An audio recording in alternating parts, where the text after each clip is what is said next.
Mark Levin, and this is Life, Liberty, and Levin Sunday. Two great guests, Vivek Ramaswamy and John Yoo. I want to pick up a little bit where we were last night. Not totally, but a little bit. And I want to underscore an issue here.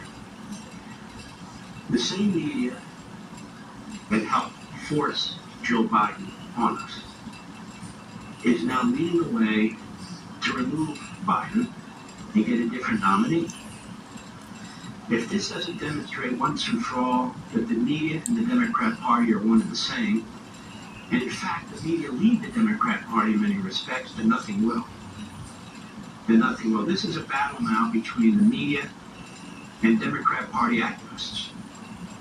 That is, the media want to replace Biden. Democrat Party activists, some do, some don't. The problem they have is this. 99% of the delegates who were elected by the people in the Democrat primaries are committed to Joe Biden. They're not going to just give up and say, okay, great. The New York Times tells us to throw off Biden. Biden is going to have to decide if he's going to run again or not. And I just want to make something clear to everybody. What the media are pushing, what the media want, is the complete disenfranchisement of millions and millions of voters throughout spring, early summer, the primary period. They promoted Biden the first time around, they promoted him again. They went after Robert Kennedy Jr., who wanted to actually run in the Democrat primary. So they groomed him out to run as an independent. But there's Biden. They set up the primary system, so South Carolina's first, not New Hampshire. Everything's set up for Biden, just like the debate. You know, the padded walls and all the rest, just to make sure Biden was comfortable and would have an advantage. So there's the debate, and it's catastrophic. And the media are the first to say, we're getting all these calls and everything from Democrats, which is kind of interesting, isn't it? Working with their Democrat friends. But all this talk, all these stories now in the media, the Democrat Party media, most of it, particularly the left-wing Democrat Party media, saying, this is how you would remove Biden and get somebody else. Here's three ways to do it. Here's one way to do it. And it's going on and on and on. And now the media are asking Democrats on Capitol Hill if they still support Biden. So what the media are saying is, we helped bring the nation to this point, which is a damnable thing.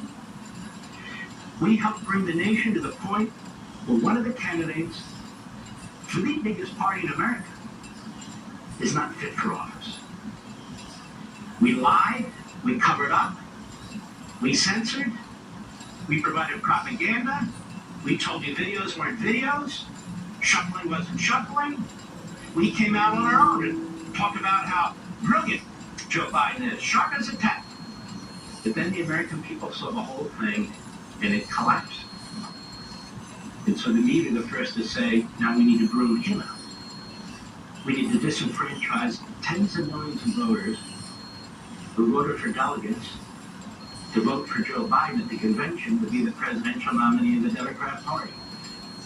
If they succeed in this, it means tens of millions of people who were activists, who donated, who voted, who participated in the process, they'll be groomed out too. And then you'll have special interests basically at the convention. We'll make the decision who the Democrat Party nominee will be. I want you to think about this. I want you to think about this. Because the media are not about America, the Constitution, the process, or anything else. The media are about power. And they've exposed themselves over and over again that this one's a doozy. Its connection to the Democrat Party and its lack of connection to the truth and the facts are on full display. I'm going to move to another subject. This court ruling in Fisher versus United States on the obstruction issue. It was a 6-3 vote. And I just want to point out that Judge Jackson voted with the majority. And here's what the court said in sum. The Sarbanes-Oakley Act imposes criminal liability on anyone who corruptly alters, destroys, mutilates, or conceals a record, document, or other object, or attempts to do so with the intent to impair the object's integrity or availability for use in an official proceeding. And then there's some general language at the end that says, or otherwise obstructs, influences, impedes, and so forth. 6-3 decision. Justice Barrett wrote the decision. She and two leftists who thought that that should stay in place. Barrett is gone. Barrett's on her own now. All that said, what does this demonstrate? Why were these charges brought? 4 charges in the so-called January 6th case. 2 of them related to this law. The district court upheld it. The circuit court panel with 2 Biden appointees upheld it. The Supreme Court 6-3 with Justice Jackson joining the majority said, no, that's not what the law says. It had no intent to apply to anything like this. So 50% of the case that Jack Smith brought was just thrown out against Donald Trump. All these January 6ers, their lawyers will take a look at this. But this is more evidence about Jack Smith, a reckless rogue prosecutor. You're going after a former president who's running for president, and you take a statute that has no application, and you desperately try to massage it and rework it and take so-called facts and shove it into it like a square peg into a round hole. You don't bring the country to this point by playing loose with the law and loose with the facts. And that's what he did. That's what the U.S. Attorney's Office did in Washington, D.C., and that's what every one of these damn district court judges did in Washington, D.C., as well as a circuit court panel.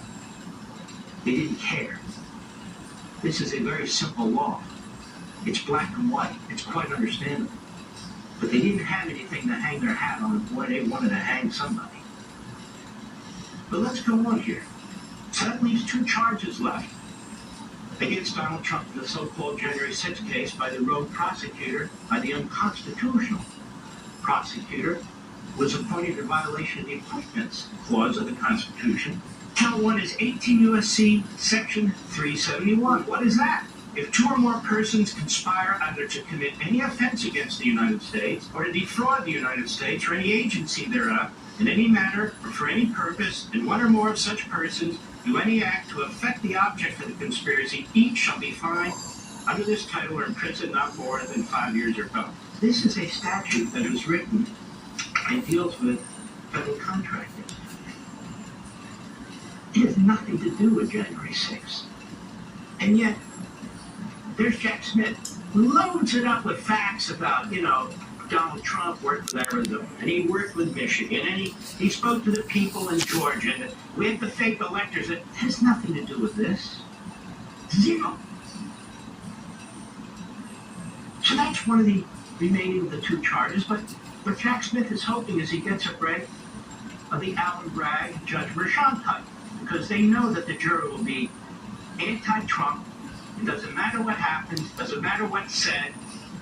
Guilty, guilty, guilty before there's 1 word of evidence presented.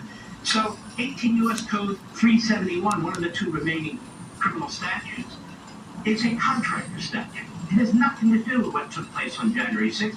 And actually, when you read his indictment, the grand jury's indictment, you'll notice all the trampling all over free speech in the First Amendment.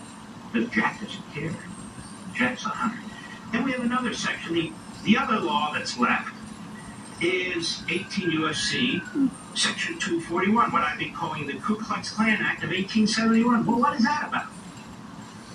Look where Jack has gone to find laws to try and apply against Trump, which are preposterous. Makes it unlawful for 2 or more persons to agree to injure, threaten, or intimidate a person in the United States in the free exercise and enjoyment of any right or privilege secured by the Constitution or laws of the United States, or because of his or her having exercised such a right. What? This is basically a civil rights law. It was passed because it was directed and aimed at the Klan. It was preventing black people from voting, from exercising their constitutional rights and elections and other activities, and so this has nothing to do with January 6th. Nothing. So that's what's left in the so-called January 6th case. Now, I've heard people say if Jack Smith wants to go ahead, he could just forget about the obstruction charges, which is true, and go ahead with these 2. He shouldn't go ahead with these 2. Can he? I guess he can. I guess he can. I'd seek an interlocutory appeal if I'm Trump's people. Say, wait a minute, whoa. Before we start this whole trial here, we gotta get these laws straightened out. Because Jack the Ripper Smith over here, he's already been admonished by the Supreme Court. It's not the first time. We have the case with the governor of Virginia. That was another time, and so forth and so on. So he shouldn't be so quick to pull the trigger. And then we have the case in Florida. What's going on in Florida? Well, the media, the same media that brought us the Joe Biden debacle. The same media that's been going after Alito and Thomas is going after Aileen Kent, the district court judge in Florida. And everybody I know who's been in that courtroom says she is smart, she is prepared, her questions are right on, whether you like what she's asking or not. This is a woman who spent 7 years as a federal prosecutor. This is a woman with a significant position in the private practice with a major law firm. And so they act like she doesn't know what she's doing. She makes the point, look, I have a trial. I've got motions. I got to deal with these motions now, not during the course of the trial. So she's methodically going through these issues. And these issues are huge. Whether the appointment of Jack Smith is constitutional and the appointments clause of the Constitution, it's so huge, 2 former attorneys general have filed briefs and said, wait a minute, this guy is unconstitutional. And she's raised other issues. Jack Smith wants this massive gag order on Donald Trump. And she said, wait a minute, I'm not so sure about that. I got to take a look at it. Everybody thinks it's the Manhattan courthouse, the Star Chamber. But it's not. Then she says, in the course of this trial, I have to deal with evidentiary issues. And even though a judge, now retired, I believe, or senior status in Washington, D.C. ruled that attorney-client privilege information that Donald Trump shared with his lead counsel in the documents case was ruled by this judge in Washington, D.C. to violate the crime fraud exception to attorney-client privilege. That is, you can't use your attorney to conspire to commit a crime.